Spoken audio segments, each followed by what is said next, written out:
जी बच्चों, रेशो के क्वेश्चन के ऊपर बढ़ते हैं। रेशो का क्वेश्चन रिक्वायरमेंट है, draft a report on directors of ban limited on the comparative profitability and liquidity of the two companies. दो कंपनीज हैं, उनकी प्रॉफिटेबिलिटी के ऊपर कहानी करनी है और लिक्विडिटी।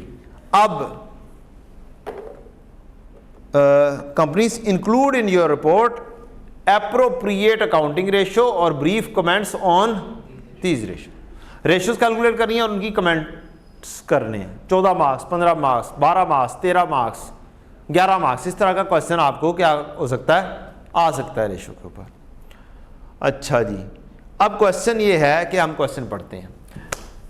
आप क्या हैं, यहां पर लिखा हुआ गलत है यार, accountant. You are the chief financial officer of the BAN Limited. You have been asked by directors to carry out a preliminary investigation with a view to possible acquisition of, ये असल कहानी बता रहा है आपको। आप क्या करने जा रहे हैं, दो कंपनीज का अल्टरनेटिव आपने चूज करके बताना है कि कौन सी कंपनी में इन्वेस्ट करना अच्छी बात है। मींस आपको इन्वेस्टर्स की रेशो चाहिए। क्या चाहिए, इन्वेस्टर्स रेशो आपने अप्लाई करनी है। कौन कौन सी होती है जी investor ratio? Gross profit, net profit. Investors की रेशोज पुराने जमाने में तो जस्ट प्रॉफिटेबिलिटी की कहानी थी, अब प्रॉफिटेबिलिटी के अंदर उसने 2-3 कैटेगरीज कर दी। हाँ, ये मैं बता चुका हूँ। Return on asset, return on capital employed और रिटर्न ऑन इक्विटी है इन्वेस्टर्स की रेशियोज, जो इन्वेस्टर्स ने देखनी है। इसके अलावा जरूर 2 देखनी है, जीपी और नेट प्रॉफिट वगैरह, लेकिन इनको क्या करके सेपरेट करके बता दो। ये वाली लाइन बता रही है कि आपने क्या करनी है, इन्वेस्टर की रेशियो मालूम करनी है लाजमी तौर पर। ये 3 तो बनती हैं, साथ जीपी और एनपी बनती है प्रॉफिटेबिलिटी में, तो 5 रेशोज प्रॉफिटेबिलिटी की कहानी बनती है। डेट इक्विटी क्यों आनी है, तो सोल्वेंसी रेशो है। और अगर कोई ऐसा काम कर देता है ना, तो वो एग्जामिनर कहेगा ये इसे पता कुछ नहीं है, बस अन्ने वाला काम कर रहा है, अन्नेवा वाला। ठीक, और पुराने कमेंट्स उठाकर देखें, इसी तरह का क्वेश्चन प्रॉफिटेबिलिटी, लिक्विडिटी और इस तरह की वो जब बात करता है तो एग्जामिनर कमेंट्स में कहता है बच्चों को कुछ नहीं पता, बच्चे बस ओपन छोड़ देते हैं, उनको कैटेगराइजेशन ही नहीं पता कि किस जगह पर कौन कौन सी रेशो कैलकुलेट होनी है।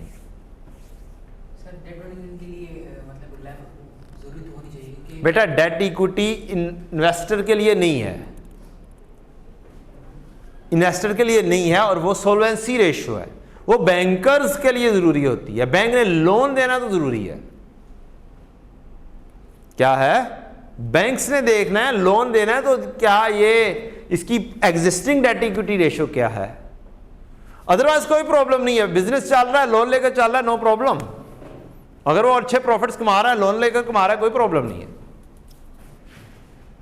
ठीक है बेटा, तो लिहाजा वो नहीं आ सकता प्रॉफिटेबिलिटी रेशियो में, इन्वेस्टर्स की रेशियो में नहीं आएगा वो। डेट इक्विटी रेशियो इन्वेस्टर की रेशियो में नहीं आएगा। स्टेशनरी सप्लाई इंडस्ट्री है जी, कामरा लिमिटेड और Majid limited. Following information is available is a copy of the latest profit and loss and balance sheet of each company for the year ended 30 June 23। These are as follows. Kamra limited, Majid limited, मेरे पास fix asset है, land building है, motor vehicle है, stock debtor, cash and bank है, equity के अंदर paid up capital, unappropriated profit यानी retained earning, non current liabilities में डिबेंचर्स हैं, एक के 20 मिलियन, एक के 0। ये 2 कंपनीज हैं पैरेलल में, क्या है, 2 कंपनीज हैं, ये एक से दूसरे में नहीं जा रहे। शॉर्ट टर्म फाइनेंसेस हैं, एक ने लोन लिया हुआ है, एक ने नहीं लिया हुआ है। Creditors, accrual and other liabilities है, टैक्सेशन है, प्रपोज डिविडेंड या डिविडेंड पेबल आ रहा है कि डिविडेंड अनाउंस कर दिया हुआ, पे अभी नहीं किया हुआ। ठीक है जी। Statement of profit and loss, revenue है cost of sale, GP, admin expenses, distribution cost, operating profit before tax, tax, profit after tax. यहां तक प्रॉफिट खत्म हो गया। आगे उसी की कहानी कर रहे हैं कि हमने इतना डिविडेंड अनाउंस कर दिया हुआ था, जो कमाया था उसी का डिविडेंड दे दिया। ये मुख्तलिफ किस्म की प्रेजेंटेशन हो सकती है। ये असल में रिटेन अर्निंग का हिस्सा बताया हुआ है। Retained earning profit for the year इतना हो गया, retained profit for the year इतना दे दे, इतना दे देना है, इतना बच गया। रिटेन अर्निंग ओपनिंग इतनी थी, रिटेन अर्निंग प्रॉफिट क्लोजिंग इतना हो गया। ये एक ही चीज़ को साथ ही रिटेन अर्निंग वाला अकाउंट भी स्टेटमेंट फॉर्म में प्रेजेंट कर दिया गया। एंड नथिंग एल्स, और कुछ नहीं है। अब आपने क्या करनी है, रेशियोज कैलकुलेट करनी है। क्या करनी है, रेशियोज कैलकुलेट करनी है। आए जी रेशियोज के ऊपर चलते हैं।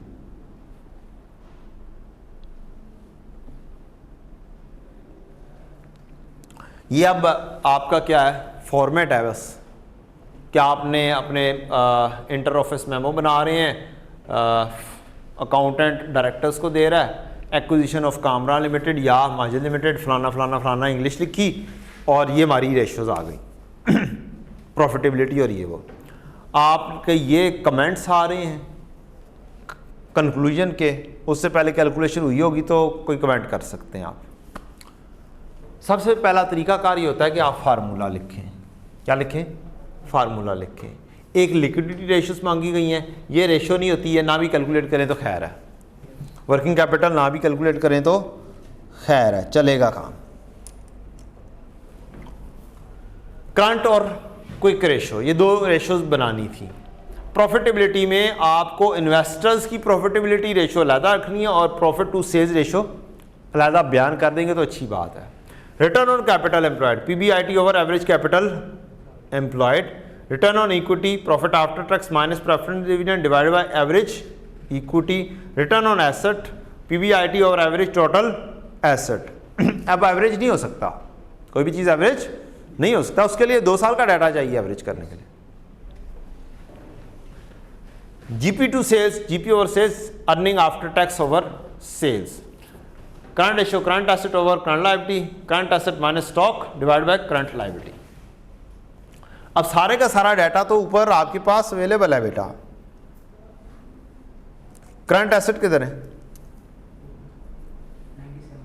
करंट एसेट एक के 97, दूसरे के 101 और करंट लायबिलिटीज एक की 84, एक की 96। 97 तकसीम 84, 101 तकसीम 96।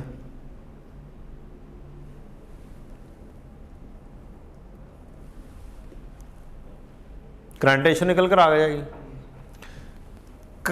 जो करंट एसेट्स हैं उसमें से स्टॉक को मिनहा कर दें, निकाल दें।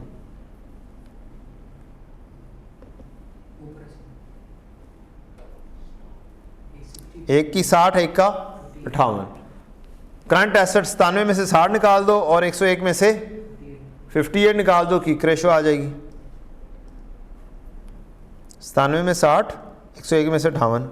अब मेरी ये रेशियोज आ चुकी हुई हैं। अब बताएं विच वन इज बेटर।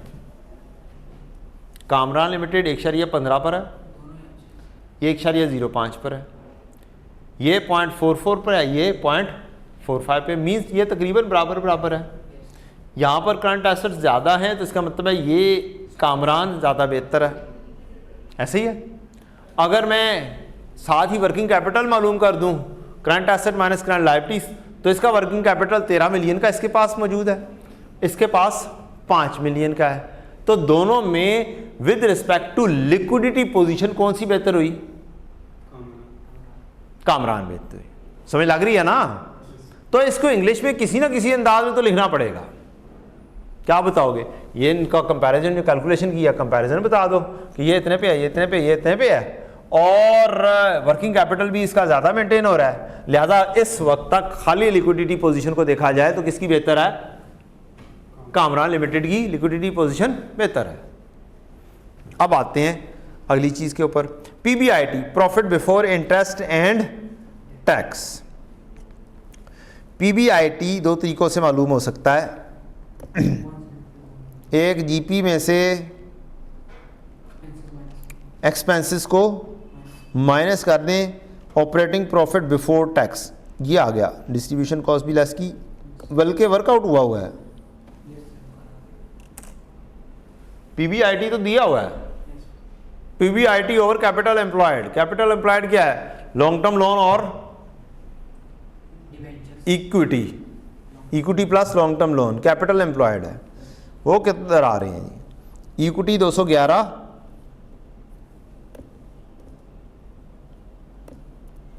और लोन 0, दूसरी साइड पे 96 जमा 20। पीबीआईटी अवेलेबल है और पीबीआईटी को तकसीम कर दें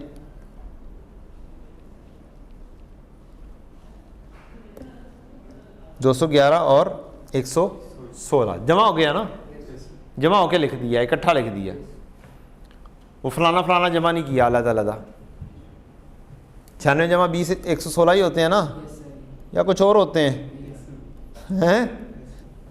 अच्छा जी, रिटर्न ऑन इक्विटी, अगली कहानी, प्रॉफिट आफ्टर टैक्स में से प्रेफरेंस डिविडेंड लेस कर दो। मेरे पास प्रेफरेंस डिविडेंड तो क्वेश्चन में है ही नहीं, ये और ये 151 और 99 लिखा है ना मैंने, 151 और 99, ये प्रॉफिट आफ्टर टैक्स आ गया। ओवर क्या करना है? इक्विटी, इक्विटी कितनी आ रही है? 211 और 96 नहीं, हाँ 211 और 96 आनी चाहिए, मैंने गलत तो नहीं लिख दी, शायद गलत लिख दी हो। 211 और 96 आंसर आ जाएंगे। आंसर जो भी आए हैं बाद में देखते हैं, क्या क्या कुछ एनालिसिस बाद में करते हैं। रिटर्न ऑन एसेट, एसेट में टोटल एसेट लिए जाते हैं। अगर नॉन करंट एसेट लेने होंगे ना तो फिर वो एग्जामिनर बताएगा return on non current asset निकालो, ठीक, अदरवाइज क्या ले लें? Return on asset. रिटर्न हो जो दूसरी हो, साहब में क्या आना है? पीबीआईटी आना है, सिवाय इसके सब जगहों पे रिटर्न की कहानी में पीबीआईटी आना है। पीबीआईटी पहले से लिखा हुआ है, पीबीआईटी। एसेट उठाकर देख लेते हैं, 295 है, कितने हैं कितने नहीं है।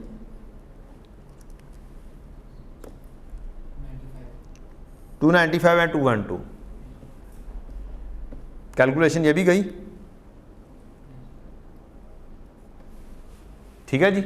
मसला कोई नहीं है, कैलकुलेशन में कोई हल्का सा भी मसला नहीं है, सिर्फ फार्मूला लिखने हैं और आंसर कर देने हैं, खींच कर ले आना है। GP over sales, profit and loss में जाएंगे,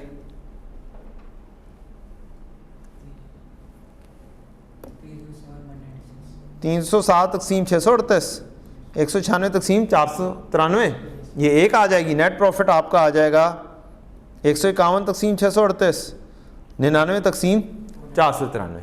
आपका जीपी और एनपीबी क्या हो जाएगा? कैलकुलेट हो जाएगा। लें जी, अब इसको एनालाइज कर लेते हैं। आंसर तो आ गए, कोई मुश्किल पेश नहीं आई। इधर देखें जी, माजिद लिमिटेड कितना जीपी कमा रहा है? ये कामरान ज़्यादा बेहतर है जीपी परसेंटेज के अंदर, नेट प्रॉफिट में भी कामरान बेहतर है। रिटर्न ऑन कैपिटल एम्प्लॉयड में रिटर्न कैपिटल एम्प्लॉयड के अगेंस्ट क्या है? माजिद इस वक्त बेहतर परफॉर्म कर रहा है कि कैपिटल एम्प्लॉयड आपका पीबीआईटी ज़्यादा अच्छा है। इधर भी रिटर्न ऑन माजिद बेहतर है। पीबीआईटी रिटर्न ऑन एसेट में ये बेहतर हो गया। अच्छा, अगर 116 में से लोन किसने लिया हुआ है? लोन माजिद ने लिया हुआ है, कोई ख़ास तो ना हुआ, इसने 2 फाइनेंसेस लिए हुए हैं, 30 million, 20 million long term, 10 million short term, इसने नहीं लिया हुआ, इन्वेस्ट नहीं किया हुआ। तो हम कह सकते हैं अगर हम रिटर्न ऑन कैपिटल एम्प्लॉयड को एनालाइज करें तो फिर क्या चीज़ बेहतर है? फिर माजिद ज़्यादा अच्छा परफॉर्म कर रहा है एज कंपेयर टू कामरान।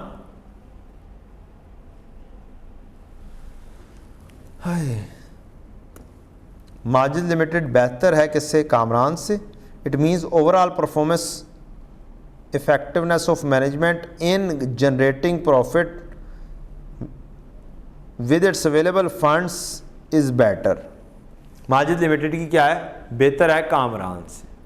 सिर्फ इसको एनालाइज किया जाए। रिटर्न ऑन इक्विटी में भी यही काम है। ये ओवरऑल है, ये ऑन इन्वेस्टमेंट्स के ऊपर है।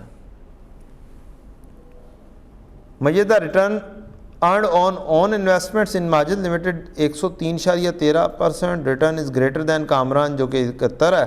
Generally present and prospective investor use this ratio. क्या करते हैं जी,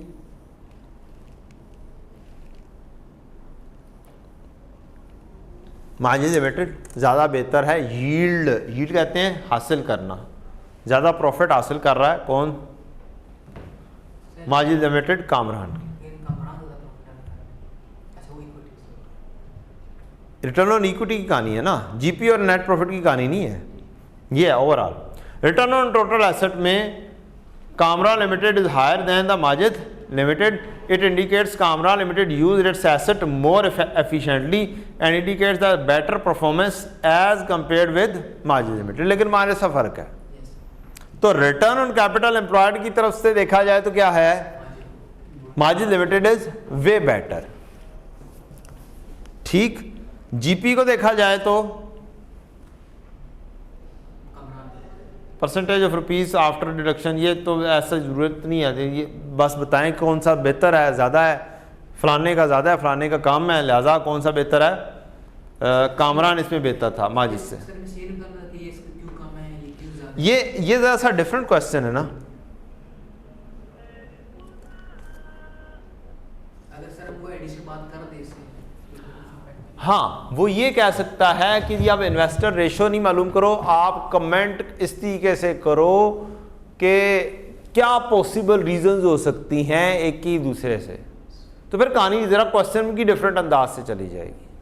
फिर ये इंक्रीज डिक्रीज ऐसे नहीं आप मेंशन कर रहेंगे, फिर पॉसिबल रीज़न ज़्यादा होने की रीजंस आप ढूंढ रहे होंगे या कम होने की रीजंस ढूंढ रहे होंगे। अभी तो इन्वेस्टर है और आपने एनालाइज करना है यार दोनों में से बेहतर कौन सा है, वो एनालाइज करके डायरेक्टर्स को बताना है कि किस किस मामले में कौन कौन सा बेहतर है।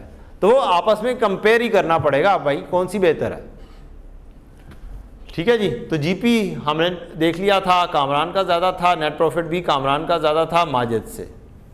लिक्विडिटी पोजीशन के अंदर हमने क्या कहा था, लिक्विडिटी पोजीशन भी कामरान की बेहतर है माजिद से। 13,000 थी ना, वर्किंग कैपिटल आ रहा था, और करंट रेशो के मुताबिक भी कामरान बेहतर था माजिद से। लेकिन रिटर्न की सूरत में क्या कौन बेहतर है, माजिद ज़्यादा बेहतर है। कंक्लूजन में देते हुए हम कह सकते हैं सिंस इन्वेस्टर्स रेशो के मुताबिक return on capital employed, return on equity के अंदर माजिद लिमिटेड ज़्यादा लक्रेटिव चीज़ है, गो के उसके प्रॉफिट्स कम हैं लेकिन ओवरऑल रिटर्न उनका क्या है, ज़्यादा है। तो हम माजिद लिमिटेड को एक्वायर कर लें तो ज़्यादा बेहतर है, उसको मज़ीद फ्लरिश कर सकते हैं, हम उसके प्रॉफिटेबिलिटी के ऊपर काम कर सकते हैं। अगर कंक्लूजन देना है तो आप कुछ इस तरीके का दे देंगे। ठीक है जी, बात समझ लग गई है। अदरवाइज क्वेश्चन के अंदर कुछ भी नहीं था, सिर्फ एक रिपोर्ट फॉर्म में आपने लिखनी है चीज़ कि रिपोर्ट लिख दो। लेटर फॉर्म में भी लिख सकते हो, रिपोर्ट देनी है ना। एक इंटर ऑफिस मेमो होता है, एक होता है लेटर, एक होती है ईमेल। आप ईमेल लिख दें, एक रिपोर्ट बस बनानी है हल्की फुल्की सी, उसके अंदर आपने इंग्लिश हल्की सी उसको कैलकुलेट करके हल्की हल्की सी इंग्लिश बस लेकर आनी है।